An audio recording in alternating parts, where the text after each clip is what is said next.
Hi friends, good morning.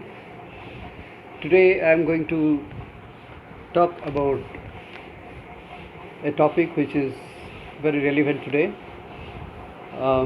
This is regarding use of information and being wise. I have named it Use It and Be Wise.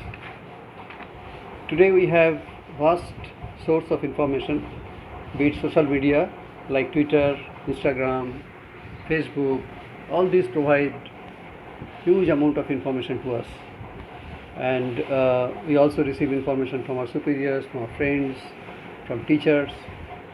So use of information properly is very important today. We only have 24 hours a day, so we need to be very careful and cautious on which information we need to extract and how we are going to use it. Now, I think to explain any topic, it is best to share an experience of life. So I'm going to share an experience in my life.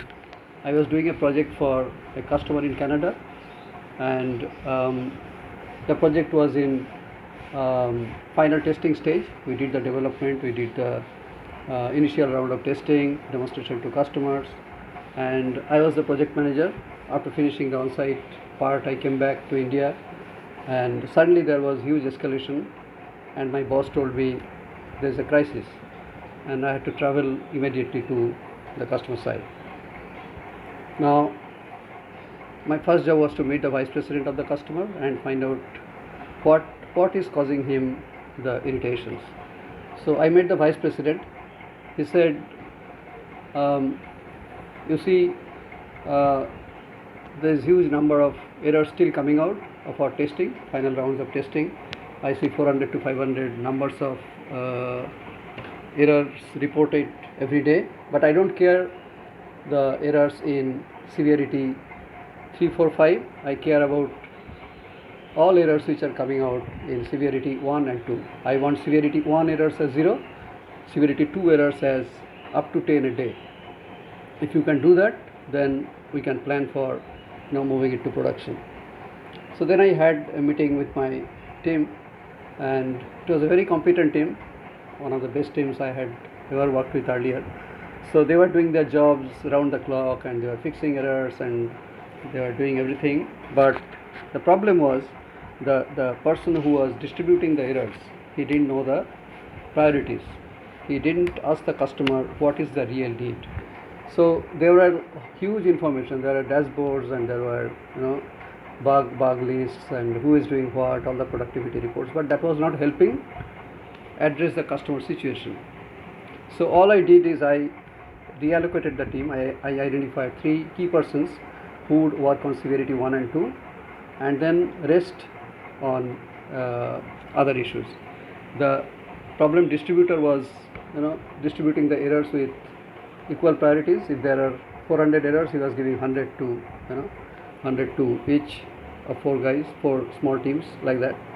But then that got changed, and day 1 went, day 2 went. From day 3 onwards, when the dashboard came out, the dashboard became meaningful, because we are having 0 number of severity 1 defects and maybe 5 or 6, I don't remember the actual number, but it would be within 10 severity 2 defects, and the vice president immediately became very happy. So it was a matter of 2 weeks to address the crisis, and that gave me a very good insight to what information we need. So in today's world, the huge amount of information that we have, we need to be very cautious in firstly knowing what I need to read. If I'm going to be a doctor, then I don't need how the movie industry is performing, how the musician's daily life is. So I should be interested in medical science, and I should read information related to my area. And if I have any leisure time, I have time to spend without any seriousness, then that amount of time which can be allocated, which can be budgeted as 2 to 3% of my daily time, and I can go through other stuff to ease my tension, if any. If I'm going to be an engineer, I should focus on what are the various journals which are being published, what are various kinds of technical new innovations that are coming up. So if we distribute our 24 hours properly and go through the right kind of information that will help me in my life, I think that will solve my problem. And second thing which is very important is, what should I respond to? What information comes to me, I don't have any control, but what I would respond to, I have a control on that. So I don't need to respond to things which is not which is not important for others, which is not going to help others. And any response that I'm going to make must be very, very informative. Like, before making a response, I must know the thing properly and then I respond. It's not just impromptu doing something and then just saying hi, hello, yes, I agree, dislike, like. That does not help anyone, I think. So so information is important only when I can use it objectively, when I can use it judiciously to help the cause. So that's what we should do. We should use the information properly and be wise.